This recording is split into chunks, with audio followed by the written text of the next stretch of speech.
Hey, it's Gino here from Real Everyday English. Today I have a problem, but every problem presents an opportunity to teach you people some English vocabulary. Let's do this.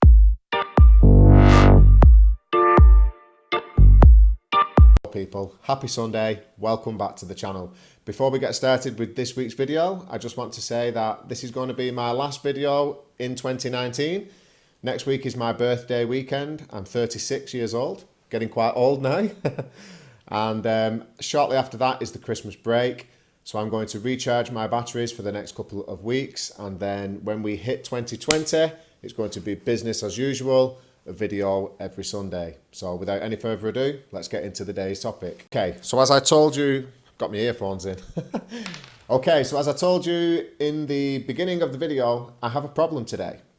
So I'm inside my house right now, but I'm wearing a big coat. That's because it's cold in the house.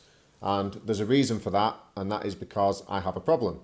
So let's go and have a look at what the problem is. Okay, so the first piece of vocabulary I need to teach you in order to understand my problem is the word boiler.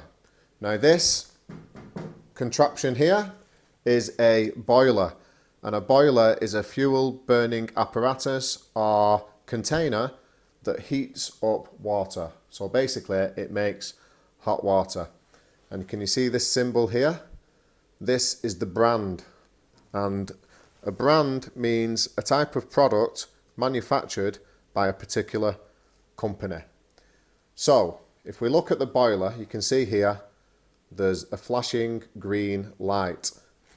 Now flashing means basically shining intermittently. And you can see that it is flashing away. Green, green. So there we go.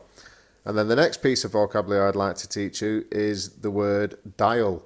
Now, the word dial has many different meanings in English, but this particular meaning, it basically means a button which turns. So you see this button?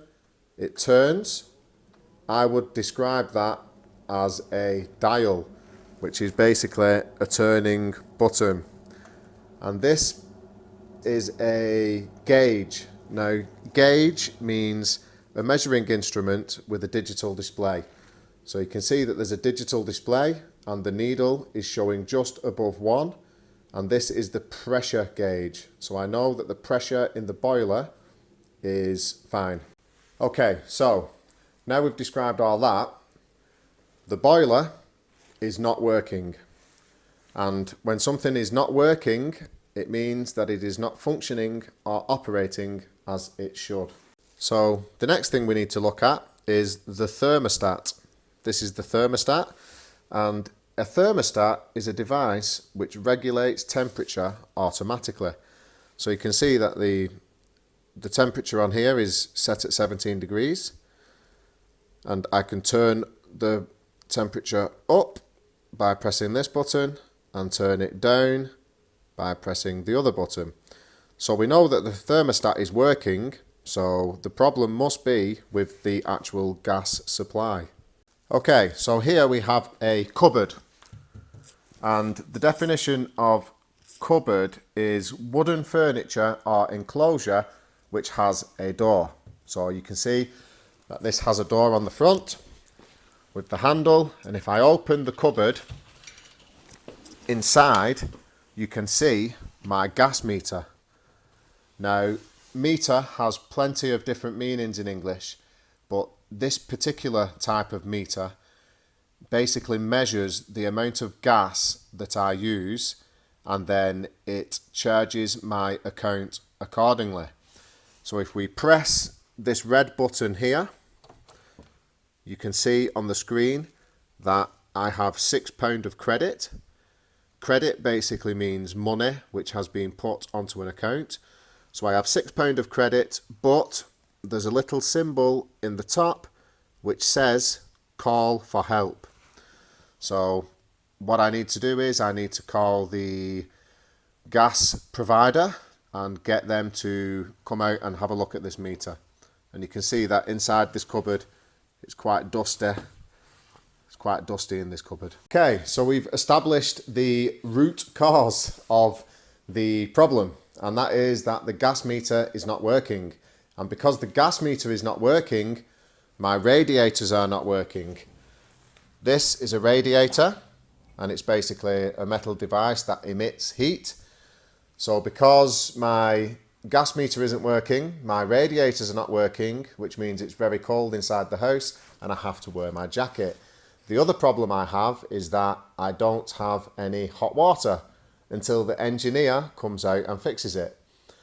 Just for your information, I've already phoned or called the emergency engineer, and he is going to be here in the next 2 hours. So it isn't that much of a problem, but I just wanted to teach you guys some very useful vocabulary that you might find yourself having to use in your conversations. There's one more thing I'd like to teach you as well, one more vocabulary point, and that is central heating. Now, the term central heating will often be followed by the word system as well.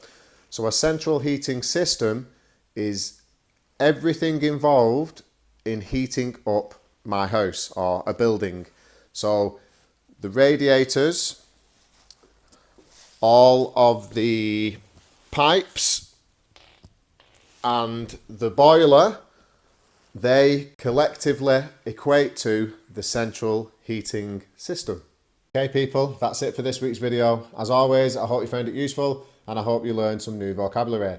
Please recommend these videos to your English learning friends if you do find them useful, because I'm on a mission to help as many people as I can. So please remember that this is the last video from me during 2019. I'm going to enjoy the Christmas break and the new year, and I'll be back in 2020 ready and primed for action. I wish the best to all of you for the Christmas season. Very Merry Christmas and a very Happy New Year. I'll see you all in the new year, because next year is going to be a big year for real everyday English, and it's also going to be a very big year for your English, if I've got anything to do with it, that is. See you soon. Bye bye people.